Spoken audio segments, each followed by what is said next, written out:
할렐루야. 하나님의 은혜가 오늘 이 아침 우리 가운데 있기를 축원합니다. 하나님은 목적 있게 일하시는 분이십니다. 오늘 요셉을 이집트의 총리로 세우십니다. 하나님께서 높이시는 일, 오늘 성경을 이렇게 보면서 요셉의 구덩이, 또 요셉의 감옥, 또 요셉의 이 다스림, 총리가 되는 요셉을 보면서 예수 그리스도의 십자가와 무덤과 부활을 기억할 수 있기를 바랍니다. 하나님은 우리가 모두가 총리가 되지는 않죠. 될 수도 없습니다. 그러나 예수 그리스도를 따르는 사람, 십자가와 무덤과 부활, 그래서 예수님이 다스리시는 사람이 되는 것은 예수께서 또 하나님께서 성령께서 우리에게 원하시는 딱 하나의 목표입니다. 하나님께서 십자가를 지나고 또 무덤을 지나고 또 부활의 생명을 덧입혀 주셔서 하나님께서 우리에게 원하시는 바 다스리는 일을 하기를 원하십니다. 오늘도 저와 여러분이 생명의 이 왕노릇하는 왕 같은 제사장으로 다듬어지고 있다라고 생각하기를 축원합니다. 감옥이라고 쓰고 저는 무덤이라고 설명하고 싶고, 또 형들에게 팔려온 일이라고 쓰고 저는 십자가라고 말하고 싶습니다. 그리고 십자가와 부활, 십자가 무덤 다음에는 우리는 알 수 없지만 하나님의 예정된 3일 이후에 부활한다는 것을 우리는 알죠. 그래서 하나님의 영에 감동된 사람을 세상은 늘 찾습니다. 오늘 저와 여러분이 그런 사람 되기를 축원합니다. 36장 41장 35절 36절에 보면 요셉이 좋은 대안을 내놓습니다. 꿈을 꾸는 자, 이 첫 번째 요셉의 17세의 단계였죠. 그리고 13년 동안은 꿈을 해석하는 사람, 꿈은 연단이 필요하다. 아무리 꿈이 있지만 다루어지지 않은 자기 스스로 그것이 검증되고 확고해지는 시간이 없이는 그것을 펼쳐낼 수 없는데, 하나님은 그 일을 종살이, 옥살이를 통해서 꿈을 검증하는, 꿈을 해석해내는 사람으로 만들어냅니다. 그러니 환경 탓할 것이 사실은 없죠. 사람 탓할 것이 사실은 없습니다. 우리는 환경을 바꿔달라고 얘기하지만 사실은 하나님은 환경을 바꾸시기 전에, 오늘 총리가 됐습니다. 총리가 되기 전에 그 사람 내면을 바꾸시는 일이 하나님이 정말 본질적으로 하시는 일입니다. 그러니 내가 왜 이런 환경에 왔어요? 왜 이런 사람에게 있어요? 이 사람은 왜 이래요? 저 사람은 왜 저래요? 이렇게 얘기할 게 아니고, 이 환경은, 이 상황은, 이 현실은 하나님께서 내 내면을 바꾸시는구나. 그래서 상황, 형편, 처지, 감정에 따라 생각할 건가? 아니면 하나님의 큰 우연 같은 섭리에 따라 생각할 건가? 두 번째를 따라서 선택을 하는 사람이 되는 것. 그래서 내면이 바뀌는 것이 하나님의 본질적 사역이죠. 그 다음에 하나님께서 이렇게 이 사람이 환경을 바꾸는 사람으로 만들어 가십니다. 꿈을 꾸는 자에서 꿈을 해석하는 자로, 또 오늘은 꿈에 대한 대안, 크리스찬이든 세상 사람이든 대안을 내놓는 사람들이 그 사회를 이끌어가죠. 대안의 깊이가 현실적인 측면, 그리고 요 3차원적인 대안뿐만 아니라 볼 수 없는 것, 모든 세계를 움직이는 하나님의 관점에서 다스려내는 대안, 그걸 내는 사람이 사실은 필요합니다. 그리스도인이 바로 그런 사람이 되어야 되는 것이죠. 우리가 모든 사람이 총리가 될 필요는 없습니다. 그럴 수도 없고, 그러나 모든 사람이 하나님 주시는 이 뜻, 소망, 관점, 하나님의 이 감동, 요거는 모든 그리스도인에게 있어야 하지요. 이렇게 대안을 제시하는 사람, 소망을 제시하는 사람, 그래서 그 소망이 다른 사람들에게 이 생의 의지가 되고 살 길이 열립니다. 7년 흉년 다음에 7년 풍년 다음에 7년 흉년이 옵니다. 그리고 그 7년 흉년을 대비할 창고를 각 성, 이집트는 굉장히 크죠. 각 성에 짓고, 그리고 썩지 않을 수 있는 방법으로 짓고, 그리고 그것을 관리할 수 있는 감독관을 파견하는 것이 정말 중요합니다. 그래서 민생 안정을 위해서 현장에서 이 곡식을 출고해서 살리는 일이 필요하고, 또 7년이나 되는 그 일을 잘하려면 이 현실적인 현장에서 관리 감독하고 하는 사람들이 필요합니다. 이런 대안을 내죠. 그러면 망하지 않겠습니다. 이렇게 대안까지 냅니다. 예, 이집트라는 거대 제국에서 그 거리 감각, 또 정치적인 균형, 또 조세제도, 또 나중에 이 토지를 이렇게 가지고 나온 사람들의 팔아가지고 토지 제도까지 이렇게 대안을 내는 이 청년 요셉입니다.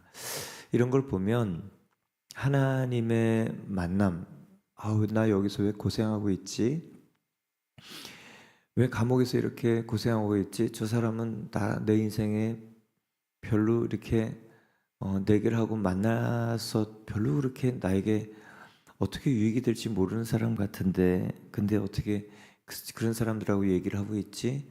그런 사람 얘기를 계속 들어주고, 또 그런 사람들 얘기를 들으면서 그 사람들의 후회와 또 여러 가지 장단점, 공과 실 이런 거를 듣다가 어느 순간에 이 사람이 행정가가 됐죠. 그런 경우가 참 많습니다. 예, 그러니까 하나님의 이 일, 하나님 우연이라고 여기고 그냥 비켜서면 아무 일이 아닌 게 되는데, 하나님이 뜻이 있다. 섭리, 하나님께서 이 땅을 다스리는 법칙과 신의 뜻이 있다. 하나님이 목적하시는 바가 있는데 지금 이러한 일들 속에 하나님께서 나를 향한 어떠한 일들이 있다. 이렇게 생각하고 그 일을 성실하게 열심히 마음을 다하여 요셉이 했던 것을 짐작하게 됩니다. 그러다가 어느 순간에 정책 제안자가 된 것이죠. 37절 보겠습니다. 바로와 그의 모든 신하가 이 일을 좋게 여긴지라. 바로가 그의 신하들에게 이르되 이와 같이 하나님의 영에 감동된 사람을 우리가 어찌 찾을 수 있으리요 하고, 바로와 그 신하가 그렇게 얘기합니다. 야, 하나님의 영에 감동된 사람인데 이런 사람을 찾을 수가 없구나. 여러분, 세상 사람들은 길이 막히면 평소에 예수 믿는다고 조롱하던 사람을 찾습니다. 나는 너처럼 그렇게 답답하게 살지는 않을 거야. 나는 너처럼 그렇게 외골수로 살지 않을 거야. 나는 너처럼 그렇게 편협한 삶을 살지 않을 거야.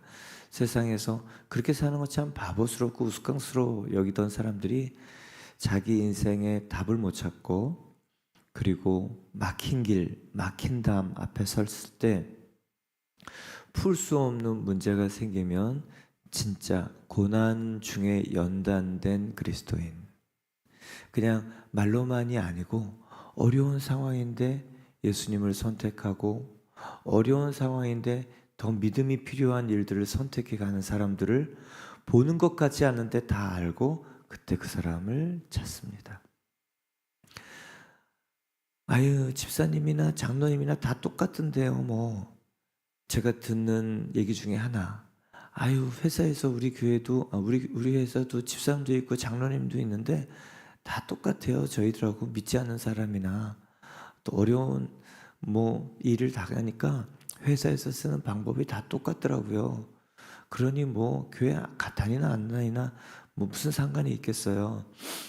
이렇게 얘기를 하는 믿지 않는 사람들을 종종 만나게 되고, 친구들도, 저희 예전 친구들도 그렇게 얘기합니다. 우리 회사 믿는 사람, 교회 다니는 사람 많아.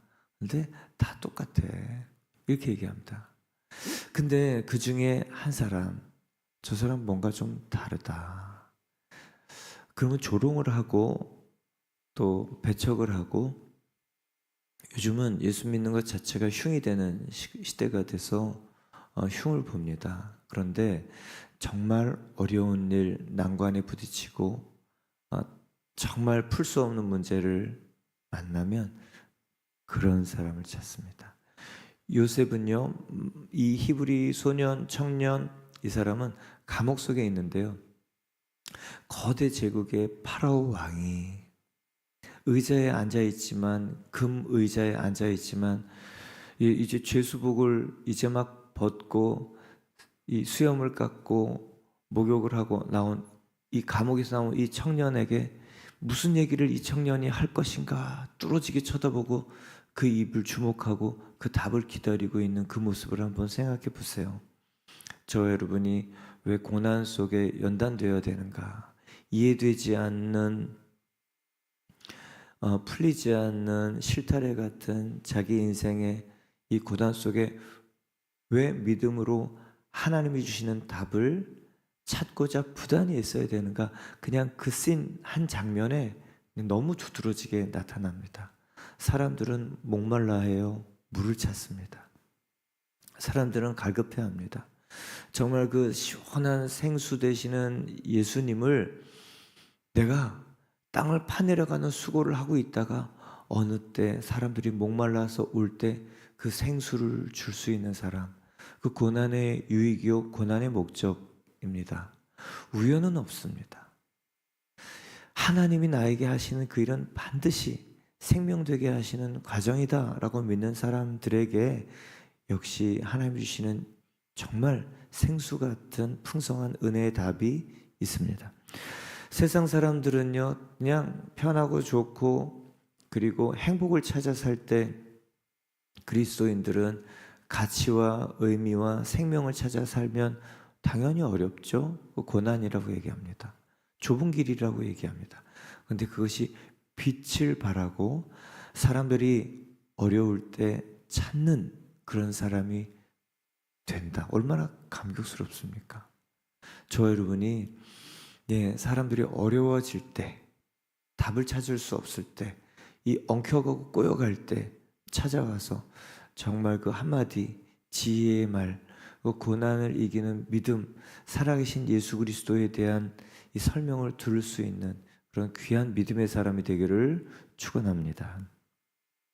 하나님의 영에 감동된 사람을 우리가 어찌 찾을 수 있으리요? 그렇죠. 하나님의 영이 더딥혀지는 것. 이 두 가지입니다. 꿈과 좌절이었어요. 저는 요셉을 보면서 41장은 만 2년 후에로 시작되죠. 어제는 그 만 2년 후에를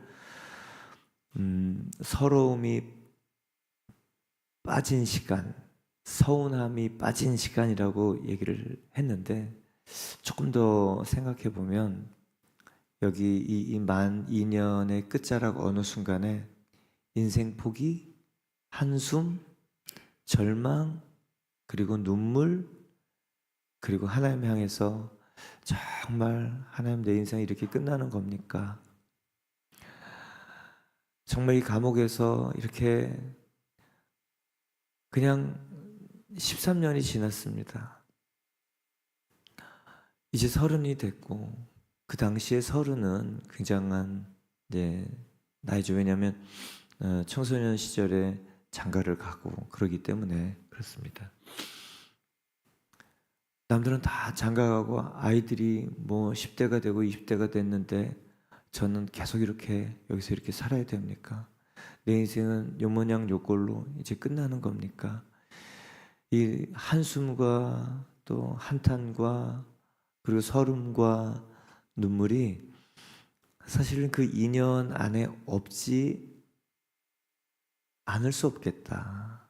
그렇죠. 정말 절망하면요, 사람은요 한숨 쉽니다. 눈물 짓습니다. 뭐 토설기도 뭐 이 말 저 말 다 하고 정말 그러죠. 41장에 숨겨진 그 요셉의 감정이 폭발 나오지는 않지만 언제 하나님께서 우리의 내면에 정말 작업을 하시는가를 좀 생각해 보는데, 모세가 40년 광야 생활하고 이제는 더 이상 소망이 없다. 그냥 80세 노인이 됐다. 무지랭이 시골 할아버지. 내가 이집트에서 살았는지, 이집트 왕자였는지, 왕립학교를 다녔는지, 뭐 이런 게 기억조차 나지 않고, 기억이 나도 그래, 그냥 한때 감사했다. 그게 나에게 더 이상 무엇이야. 더 이상 자기 인생에 소망이 없는 그때 하나님께서 찾아오셨죠. 그럼요. 그래서 은혜를 깨닫게 되는 겁니다. 내가 교육을 받아서 할 수 있는 일이고 사람이 시켜서 할 수 있는 일이면 우리는 진작에 했죠. 그런데 하나님은 깊은 감옥 속에 요셉도 볼 수 없고 알 수 없는, 자기가 핸들링할 수 없는 그 일을 하나님은 묶어놓고 다루시고 가둬놓고 끄집어내시고, 그리고 그것을 온전케 하시는 사람을 다루시는 일이 하나님의 일입니다. 요셉, 모세, 다윗, 하나님께서 이 흔들어서 그 안에 있는 부유물들을 다 꺼내서 자기도 어쩔 수 없고 뭐 그런 부분들을 하나님께서 하나씩 하나씩 다 다루어 가시는 거, 그게 진짜 은혜입니다. 그래서 어려운 일을 만나고 또 힘든 일을 만날 때 이제는 알 수 있죠. 요셉을 통해서 하나님이 내 안에 정말 가시 같은 것, 온전치 않은 것, 약한 것, 비틀어진 것, 엉킨 것, 꼬인 것, 이런 것들을 다루시고 펴시는구나. 여러분, 그게 다루어진 다음에 하나님께서 총리로 세우셨습니다. 우리는 불편한 환경을 빨리 바꾸고 싶어 합니다. 그런데 하나님은요, 그 환경을 대하는 우리 내면을 바꾸고 싶어 합니다. 하나님의 영에 감동된 자, 한마디로 얘기하면 예수님이 다스리시는 자입니다. 예수님이 다스리시는 자는 어떤 사람입니까? 십자가와 무덤 그리고 부활이 그 사람 안에 살아있는 겁니다. 십자가는 자기의 죽음이에요. 내가 예수님이 죽을 때 나도 함께 죽어요. 내가 어쩔 수 없는 내 안에 고질적인 에고와 본성이 같이 죽는 십자가. 그래서 구덩이라고 쓰고 저는 십자가라고 얘기하고요, 무덤이라고 쓰고 감옥이라고 쓰고 무덤이라고 얘기하고 싶습니다. 그래서 하나님의 영에 감동되려면요, 자기가 어쩔 수 없는 본성을 볼 수 있는 기회가 나와야 됩니다. 우리는 다 멋있는 옷 입고 넥타이 매고, 우리 정말 다 괜찮은 사람으로 살아가는데요, 자기 안에 이 고를 부리고 전문용어로 이런 얘기를 하면 안 되겠죠. 에고의 본성, 꼬라지, 정말 그 일들이 정말 하나님 앞에 드러나는 일이 축복이고요, 그렇게 드러나서 다루어지는 게 사실은 은혜입니다.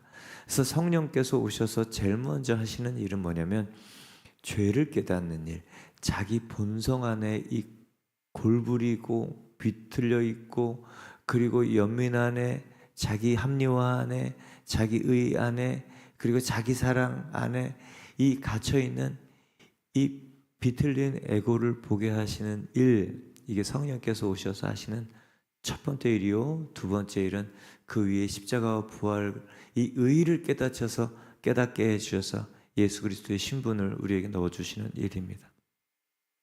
그래서 뭐 제1목적, 제2목적, 성령이 오셔서 하시는 요한복음 16장의 일, 그리고 결정적으로 이 사도행전에 성령이 오셔서 주인을 바꾸시는 일, 이게 성령의 감동으로 사는 이유고 과정이고, 날마다 예수님의 십자가 부활이 날마다 죽노라, 이게 매일매일 감동으로 사는 비결이죠. 여러분, 성령에 감동된 사람은 어떤 사람입니까? 상황이 주인인 사람입니까? 감정이 주인인 사람입니까? 아닙니다. 예수님이 주인인 사람. 그러니 오늘 감정대로 생각할 것이 아니고 성령에 따라 생각할 수 있기를 바랍니다. 예수님을 믿고 가장 큰 소망은 어떤 소망이 생겼냐면 매일매일 밋밋하게 살지 않는 것입니다. 매일매일 하루라도 하나님 정말 감동 없이는 살지 않게 해주십시오. 말씀 얘기를 하다가 한 영혼을 일으켜 세울 이 감동적인 이 말이 내 입에서 나올 수 있다면 얼마나 좋을까. 질병과 고통 가운데 정말 낙심한 영혼이 예수 그리스도의 이름의 선포 때문에 다시 예수 그리스도의 이 능력과 예수 그리스도의 사랑과 그리고 믿음을 회복하는 그 믿음이 회복되는 눈빛을 볼 수 있는 감동이 있으면 얼마나 좋을까. 정말 또 한 사람의 요셉, 또 한 사람의 조세핀 같은 사람이 감옥에서 정말 시름시름 믿음이 약해지고 그리고 꿈이 희미해져 갈 때 정말 이 하나님의 큰 그림을 설명해 주며 하나님은 숨어 계시지만 일하신다는 그 메시지를 알려주고 그 사람이 정말 다시 일으켜 세워지는 그 일들을 볼 수 있다면 얼마나 좋을까. 그리고 감옥에 있던 사람이 하루아침에 총리가 된 것처럼 그런 일을 보면 얼마나 좋을까. 어제는 예전에 얘기 드렸던 한 집사님, 이제 외교관이었는데 갑자기 실직을 했고 갑자기 차관이 되고 또 갑자기 주미대사가 됐고 또 이제 다시 한국으로 주미대사를 데려놓고 돌아오신 집사님이 오시면서 식사를 같이 했습니다. 야, 하나님 하시는 일은 놀랍구나. 어떻게 그렇게 할 수가 있을까? 이 정치 논리에 따라서 파워게임 때문에 누가 세워지고 안 세워지는 것처럼 보이지만 하나님은 마음의 소원을 가지고 기도하고 그리고 이 하나님이 부러뜨리셔서 감옥 속에 연단 속에 정말 다듬어진 이후에 하나님께서 세우시는 하나님의 놀라운 이 창세기 요셉과 같은 과정을 어제 다시 한번 보게 되었습니다. 그런 거 보면서 하나님이 하시는 일이 있구나. 우리가 모두가 뭐 대사가 될 수는 없죠. 그렇지만 하나님의 나를 다스리시는 하나님의 대사, 그렇죠? 하나님의 나라, 하나님의 영광을 위해서 일할 수 있는 사람이 될 수 있습니다. 어떻게 그럽니까? 하나님의 영에 감동되는 것. 나의 본성, 어쩔 수 없는 자기 본성을 보고 절망하고 그리고 은혜를 구하고 그리고 정말 그 십자가와 무덤 사이에서 이 본성이 바뀌고 죽고 부활하는 그 놀라운 예수의 일. 제가 주일날 설교를 했죠. 십자가와 부활. 제가 요셉을 설교하면서 계속 강조하는 것은 십자가와 부활입니다. 왜요? 요셉이라고 써놓고 십자가와 부활이라고 설명을 하고 있는 게 본문이기 때문에 그래요. 하나님은 우리에게 모두에게 총리의 꿈을 꾸지는 않으십니다. 우리도 총리의 꿈을 꾸진 않아요. 그러나 하나님이든 우리든 누구든 십자가와 부활의 꿈을 꾸라고 우리에게 예수님을 보내주셨죠. 그래서 십자가를 지나가야 됩니다. 그렇게 설명을 했는데 청년부 설교하는 집사님 보니까 저보다 더 잘 설교를 하셨더라고요. 십자가를 지나간다는 것은 이렇게 하면서 우리 청년들에게 잘 풀어주셨어요. 본성이, 자기의 연약함이, 기질이, 습관이, 그리고 자기 생각 기준이, 자기 감정이, 그리고 이 삐뚤어진 여러 것들이 죽었다고 생각하는 사람입니다. 죽었다고 여기는 사람입니다. 그렇게 한 발자국 더 나아가서 십자가의 죽음이란 그렇게 설명을 했습니다. 맞습니다, 여러분. 종교적인 체험이 있을 수 있고 십자가 체험이 있을 수 있고 또 그것이 여러 가지 있을 수 있지만 정말 중요한 것은 나는 십자가에서 죽은 자로 여기는 것. 다른 말로 얘기할까요? 나보다 더 오르신 하나님이 정말 나 앞서서 일하고 계시다는 것을 신뢰하고 자기 감정, 자기 기분, 자기 계획, 자기 목적보다 더 높으신 하나님의 뜻을 바라보기로 결정하는 것이 십자가에 죽었다는 의미입니다. 내 옛사람은 죽었어. 옛 본성은 죽었어. 나는 상황대로 형편대로 감정대로 생각하지 않을 거야. 이제 하나님의 크신 목적대로 생각할 거야. 이것이 바로 십자가에서 죽은 사람의 태도입니다. 성령에 감동된 사람, 그렇죠. 저와 여러분이 세상 사람들은 지금도 어려움이 생기면 이런 사람을 찾습니다. 그래서 사브낫 바네아라는 이름을 요셉에게 주잖아요. 은밀한 것을 열어 보여주는 자예요. 막힌 것을 뚫어서 펼쳐 보여주는 사람, 가리워진 것을 활짝 열어서 환한 빛을 드리는 사람, 저 여러분이 그런 사람으로 부름 받았죠. 이제 요셉에게 이르되 하나님이 이 모든 것을 내게 보이셨으니 너와 같이 명철하고 지혜 있는 자가 없도다. 현실적 리더십입니다. 어디서 생겼습니까? 감옥에서. 어떤 사람 만나면서 생겼습니까? 다루기 어려운 사람들, 험악한 사람들, 정치적인 머리가 잘 돌아가는 사람들, 이런 사람들. 그러게요. 착한 사람도 정치판에 들어가면 나쁜 사람처럼 보인다고 얘기하고 나쁜 사람이 된다고 얘기하지 않습니까? 약간 과장이 있긴 하지만 요셉이 만난 사람들은 좋은 사람만 있지는 않았습니다. 그렇지만 하나님께서 뱀처럼 지혜롭고 비둘기처럼 순결하라 어떻게 얘기합니까? 늑대 이리떼 속에 보내면서 세상 속에 보내면서 구별당하지는 마라. 구분되지는 마라. 예, 그렇지만 구별된 삶을 살아라. 그리고 영향력 있는 삶을 살아라. 현실적으로 경험이 만들어내는 그런 지혜입니다. 그 경험은 꿈이 만들어내는 경험입니다. 그러니 우리 삶에 정말 버릴 것이 없죠. 그 다음에 하나님께서 왜 요셉을 14년 동안 훈련시켰는가의 목적이 잘 드러나는 것이 40절입니다. 너는 내 집을 다스리라. 내 백성이 다 내 명령에 복종하리니 내가 너보다 높은 것은 내 왕자뿐이니라. 세상을 다스리는 일, 이것이 하나님께서 요셉을 통해서 보여주고 싶었던 일입니다. 그 당시의 제국 이집트는요 거대 강대국이었고요 제국이었습니다. 세상이에요. 하나님이 인간을 만드신 목적도 무엇입니까? 하나님의 형상과 모양대로 지음받은 사람이 그것을 다스려 생육하여 번성하여 생명의 일들을 펼쳐내라고. 아브라함을 부른 목적도 뭡니까? 그것이요. 요셉을 고난 속에서 연단한 꿈을 주고 좌절을 준, 그리고 그렇게 연단한 목적은 무엇입니까? 하나님의 이 생명의 리더십을 보여주라고 했습니다. 다스리는 일, 이게요 부활 이후에 우리에게 주시는 권세입니다.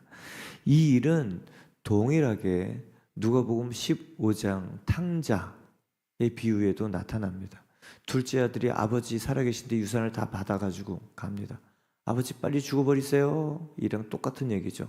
그리고 유산을 다 받아가서 흥청망청 살다가 돌아오는 그 아들, 가서 끌어안고 그 아버지의 그 반지를 끼워주죠. 이 반지는 결제 반지입니다.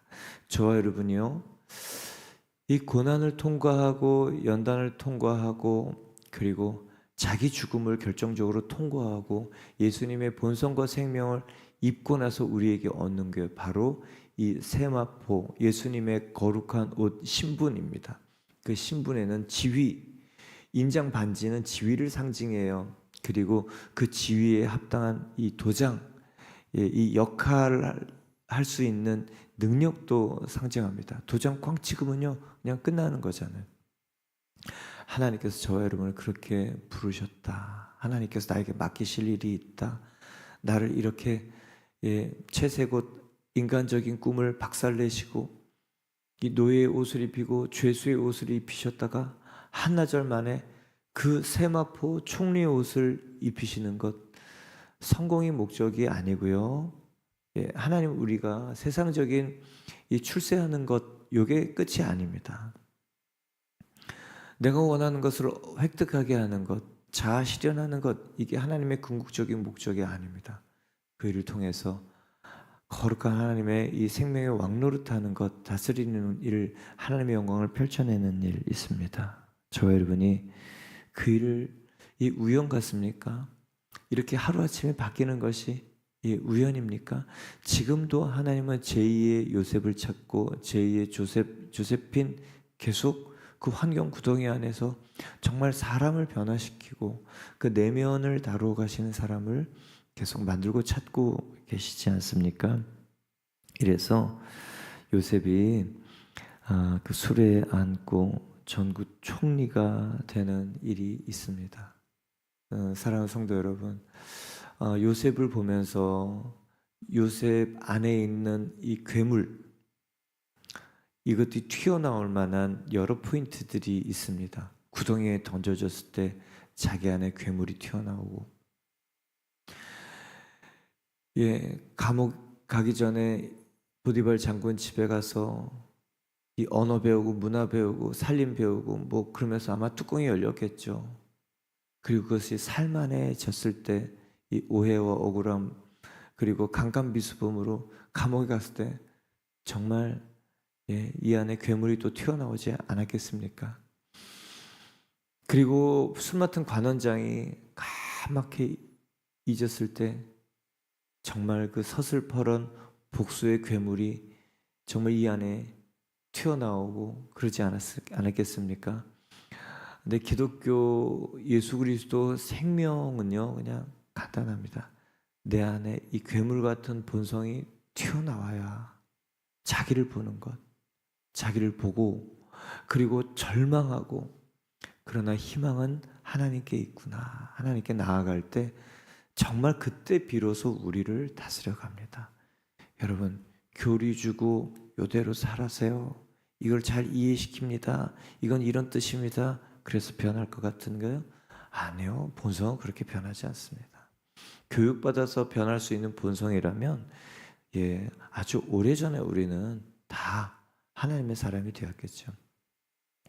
근데 그것은요, 그 본성은 이 구덩이, 이 감옥, 이 십자가, 이 일로만 처리가 되는 것입니다. 그래서 하나님께서 확 흔들어서 부딪혀 깨워서 우리의 본성을 튀어나오게 하는 그 일 허락하시죠. 왜요?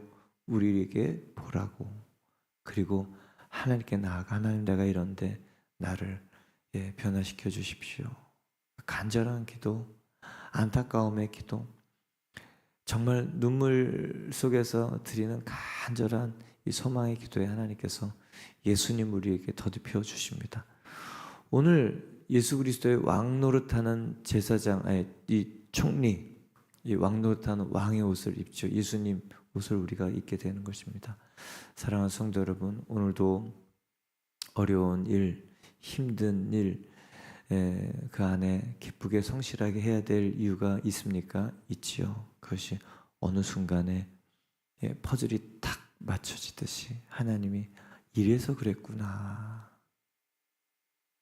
그러면 하나님의 감동이 나를 통해 다른 사람에게 흘러가게 됩니다. 요셉 옷을 바꿔 입히셨죠. 주인이 바뀌고 예수님이 다스리시고 이제는 다스림의 그 일을 하는 저와 여러분 되기를 축원합니다. 함께 기도드리겠습니다. 하나님, 오늘 이렇게 깜짝 놀랄 만한 일, 그러나 하나님께서 13년 동안 준비하신 일입니다. 환경을 바꾸시기보다 그 사람 내면을 바꾸시면서 환경을 바꿔갈 사람을 만들어 가시고 찾으시니 우리가 하나님 제2의 제3의 요셉처럼 다루어지는 은혜 있게 해주십시오. 여러 상황에서 우리 안에 있는 괴물 같은 또 이 본성의 거역의 영이 있는 그리고 변화, 변명 또 자기의 존재가 튀어나와서 이것 때문에 내가 이렇게 발목 잡혀서 살았구나. 이것이 나를 묶고 있었구나. 이것 때문에 나와 정말 관계된 여러 사람들이 상처를 받았구나 깨닫고 하나님의 이 변화시키시고 목적 있게 다루시는 그 고난의 과정 감사하며 걸어가게 하여 주십시오. 지금은 우리 주 예수 그리스도의 은혜와 하나님 아버지의 사랑과 성령님의 은총이 옷을 갈아입히시는 하나님께 감사 영광 돌리기를 원하는 한 분 한 분의 믿음의 걸음 위에 이제로부터 영원까지 함께 하시기를 간절히 축원하옵나이다. 아멘.